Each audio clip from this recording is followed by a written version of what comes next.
হবে। হেলা ৰঙে বিনাশিলে অতুল বিক্ৰমশালী বাহিনী মোৰ পিতামহ ভীষ্ম দ্ৰোণ আদি বীৰগণ চিন্তা আৰু সন্দেহে মোক বাৰে বাৰে ধৰিছে আৱৰি। কি জানিব নোৱাৰি পৰাজিব চিৰা শত্ৰু পাণ্ডৱগণক। গুৰুপতি উপজিছে সন্দেহ মোৰ কুৰুহততীত। সখা পাৰিম নে ৰহিব মই বিজয় গৌৰৱ। সখা গুৰুপতি সন্মুখত সমৰৰ বিভীষিকা দেখি কৰা নাই চিন্তা তাৰ বাবে আজি ভাবিছো মাত্ৰ কুৰুক্ষেত্ৰ যুদ্ধৰ পৰিণতি কি সেই বুলি মন মোৰ নহয় দুৰ্বল।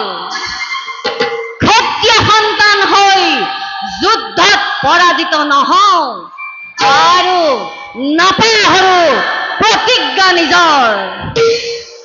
নকৰিলে বধ অৰ্জুনক তৃপ্তি মোৰ নহব পূৰণ।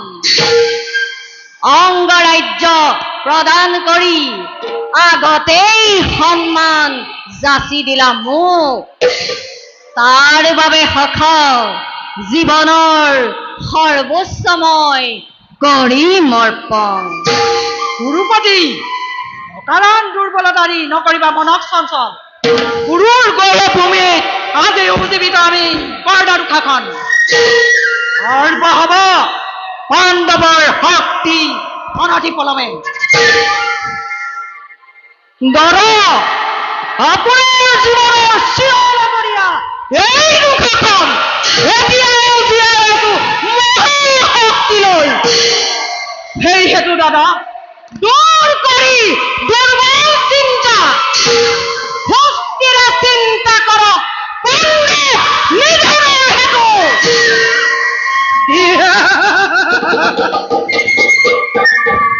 ধন্যবাদ তোমাৰ কথাত।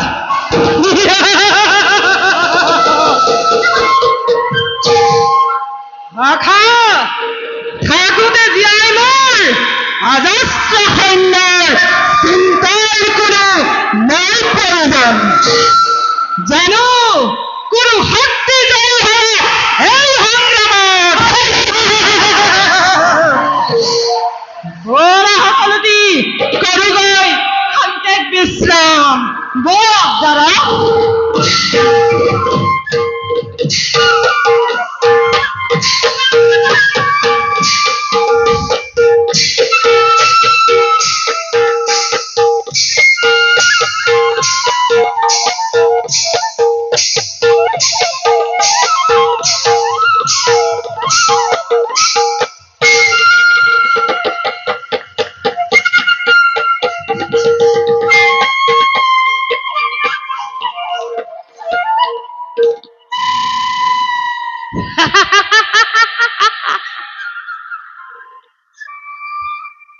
ইমান চেষ্টা কি অথলে যাব পাৰে?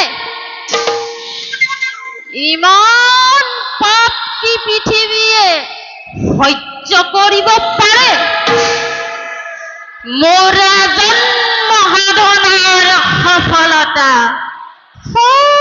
অদূৰত। দুৰ্যোধন তুমি ৰাজৰাজেশ্বৰ আৰু মই দিনহীন অন্নসেৱী তোমাৰ। তুমি শত জীৱিত ভ্ৰাতাৰ জ্যেষ্ঠ আৰু মই শত প্ৰেতাত্মাৰ কনিষ্ঠ। আৰু বেছি পৰে নাই দিগন্ত পহাৰি লহ লহ জিভা মেলি অগ্নি জ্বলি উঠিছে। এটি দুটি কৰি পতংগ তাত সাধ্য নাই কাৰো সাধ্য নাই তাক নিবাৰণ কৰা কাৰো সাধ্য নাই তাক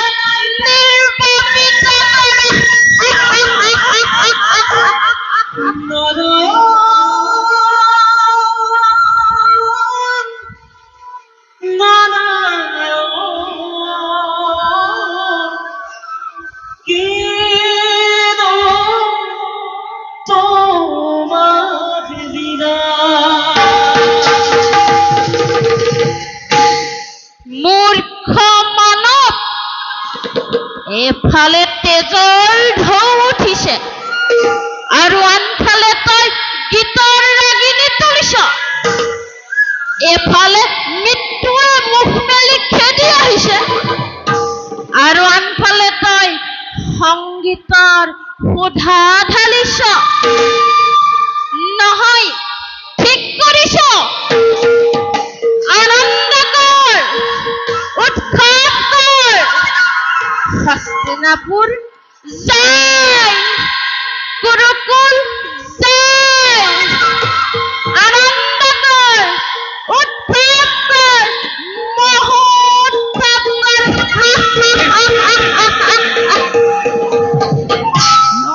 কম মামা যুদ্ধ জয়ৰ উৎসৱ শৈল যুদ্ধ জয়ৰ উৎসৱ মামা কৈছো আজি দ্ৰোণাচাৰ্যই কৌৰৱৰ মান অক্ষুণ্ণ ৰাখিছে আৰু পাণ্ডৱ বিভংগে পলাইছে শৈল পলাইছে দ্ৰোণাচাৰ্য আৰু নাই মামা ভীষ্ম দুৰ্মৰ হাতত নিহত আৰু কৌৰৱ পৰাজিত তুমি কিন্তু সুন্দৰ মিছা কথা কব জানা শৈল মিছা নহয় মামা ই সম্পূৰ্ণ সত্য সত্য মামা সত্য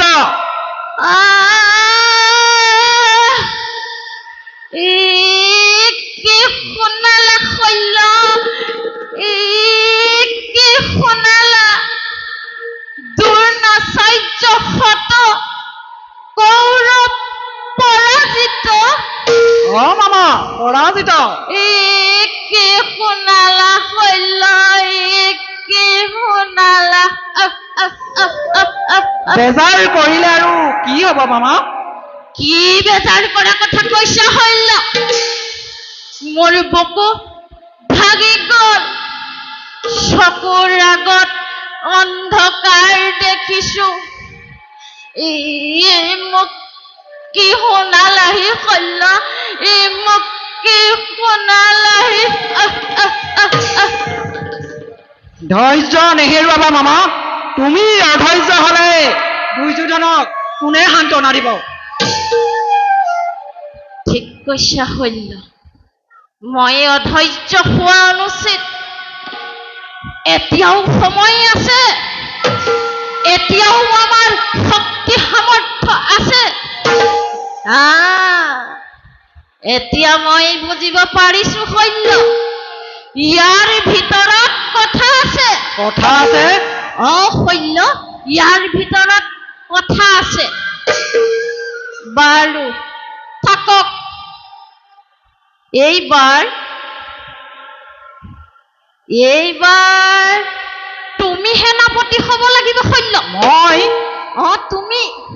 তুমি পাণ্ডৱক মৰমৰ চকুৱে চোৱা ভীষ্ম আৰু প্ৰিয় শিষ্য অৰ্জুনৰ গুৰু দ্ৰোণাচাৰ্য নোহোৱা তুমি শৈল তুমি পাৰিবা পাৰিম মামা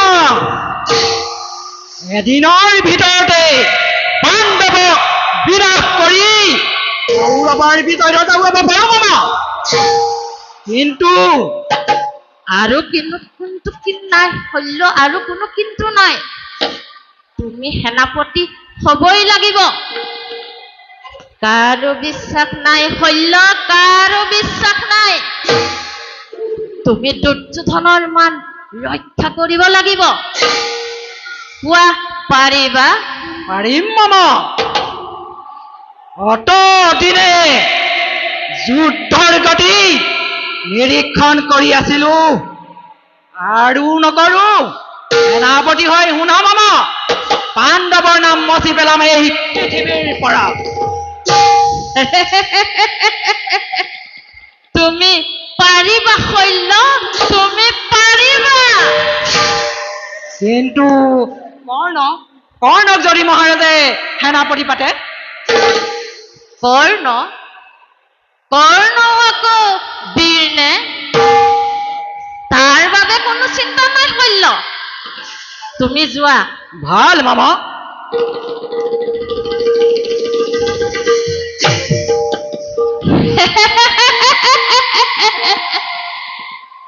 মূৰ্খ